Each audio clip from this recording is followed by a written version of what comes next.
Hey everyone, my name is Tony and welcome back to another video. Today I'm going to show you how you can build an entire kitchen in Profile Builder in 4 steps. The goal is to show you how fast you can put a kitchen together using Profile Builder assemblies and profiles. Let's dive in.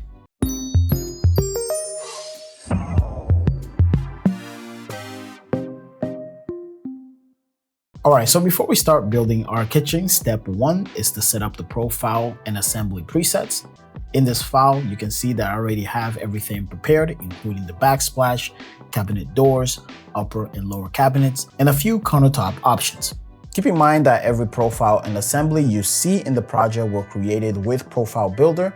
By keeping these assets in the SketchUp file, you can quickly select and apply them, making this entire process much easier and faster. And by the end of the video, you'll see how easily we can swap components and completely transform our design with a few clicks. Secondly, I also have the kitchen area already modeled up, along with a few path lines to help us position the profiles and assemblies. And this is going to be a very simple L-shaped kitchen. As you can see, we have our floor, walls, and the window. Now with both those two set up, we're ready to move on to the next step.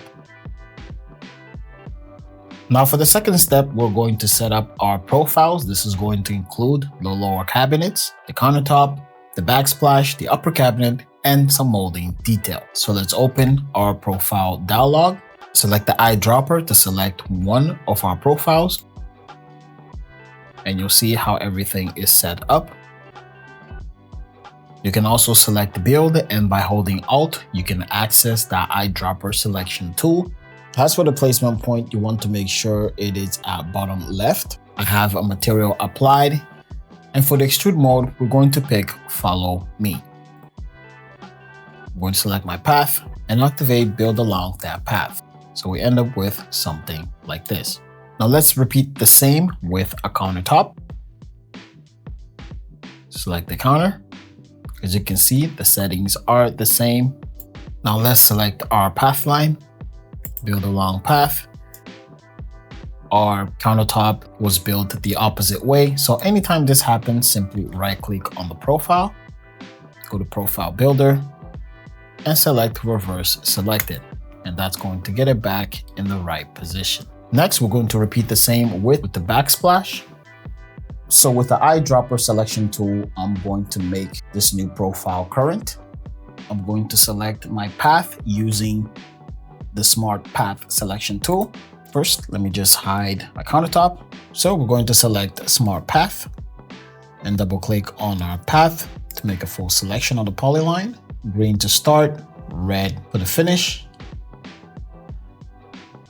and then build a long path, and we have our backsplash. Let's bring back our countertop. Now before we continue with the upper cabinets, let's clear out the window on the backsplash profile, and we can do that with the hole tool.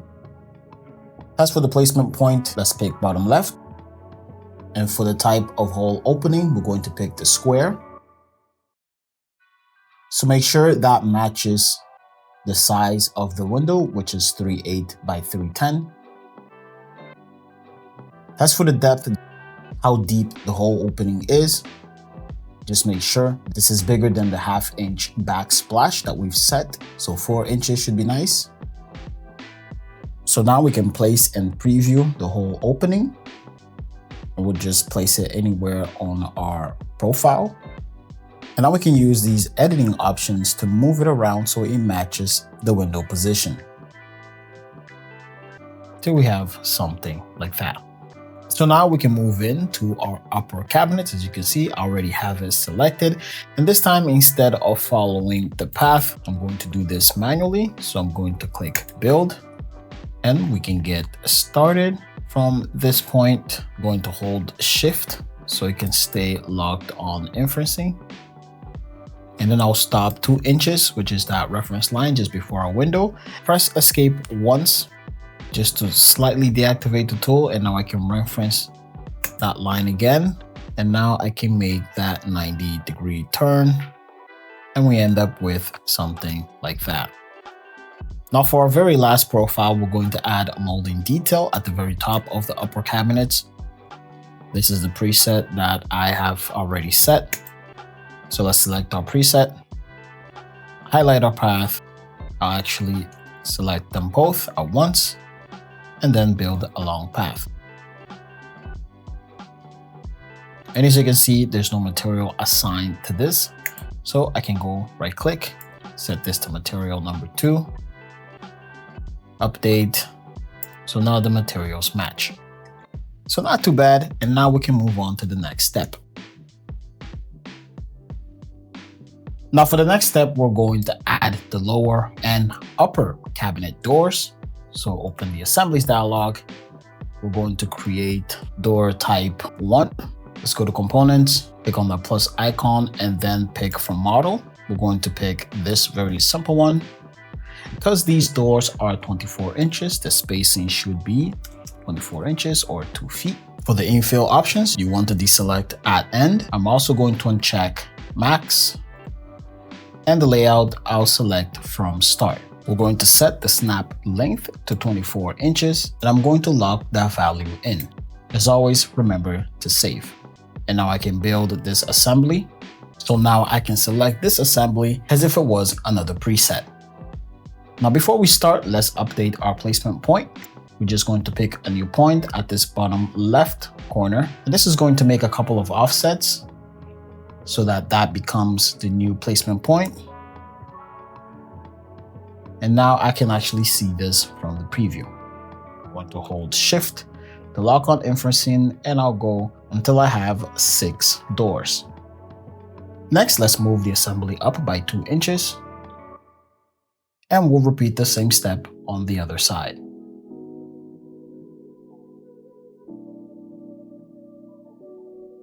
Now, in case your assembly ever extends, let's say you're creating and you go over, with these settings, you should be able to adjust the length with the extend or split tool.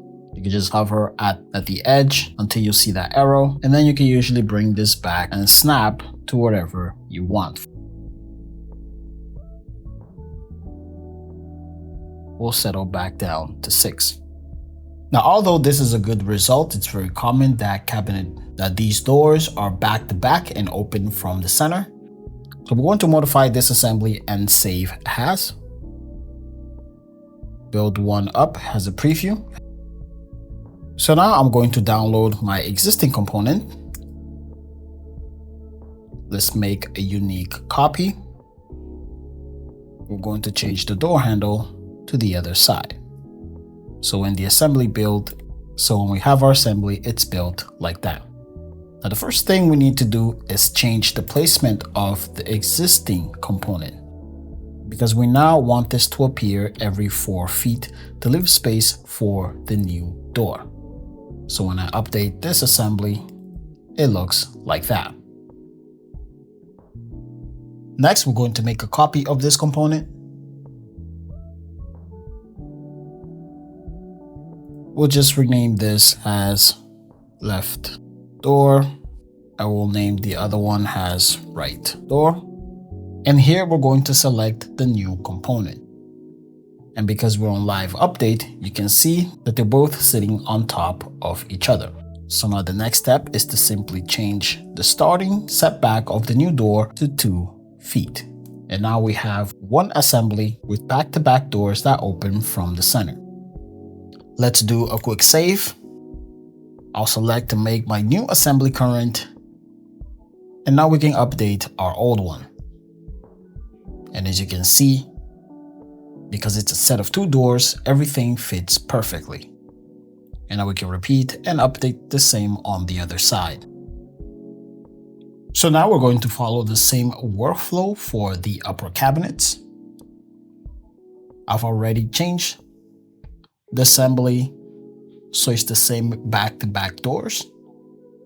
First, I'll make some adjustments with the split assembly tool. We're going to make space for the stove and hood fan. And to keep it simple, I repeated the same workflow as the bottom cabinets up here. I split the left to fit 3 equal doors back to back. And right here in the corner, we have a single door assembly. From here, we can start to finish up our kitchen. We're going to add the sink. So let's open the whole tool dialog. And these are my settings. Placement point at bottom middle. And this is the exact size of my sink. So first thing I'm going to do is pre-select my countertop as well as my bottom cabinet. Then I can activate the whole placement. I'm going to hold Shift to lock on to that face and snap along the reference point of my sink. So we end up with something like that. And when I hide my sink, you can see the whole opening going through both of my profiles.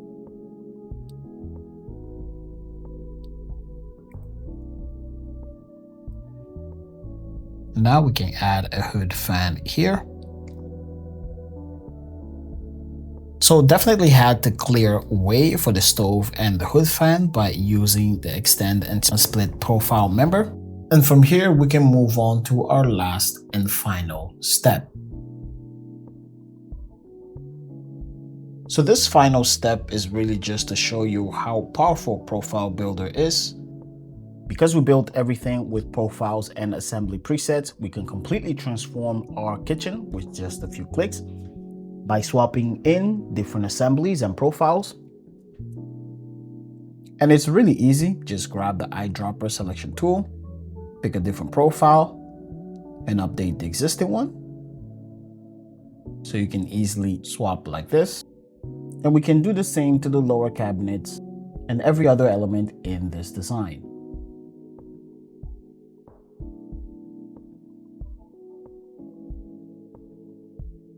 For the assemblies, I'm really just swapping the components to a unique component with a different material. And all the hard work was really done in the beginning by setting up all of these assets. So now you just pick and choose and update your assemblies. As you can see, this is a completely different kitchen from what we started with.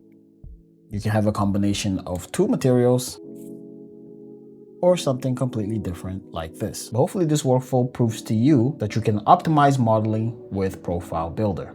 As always, the link will be in the description if you need more information.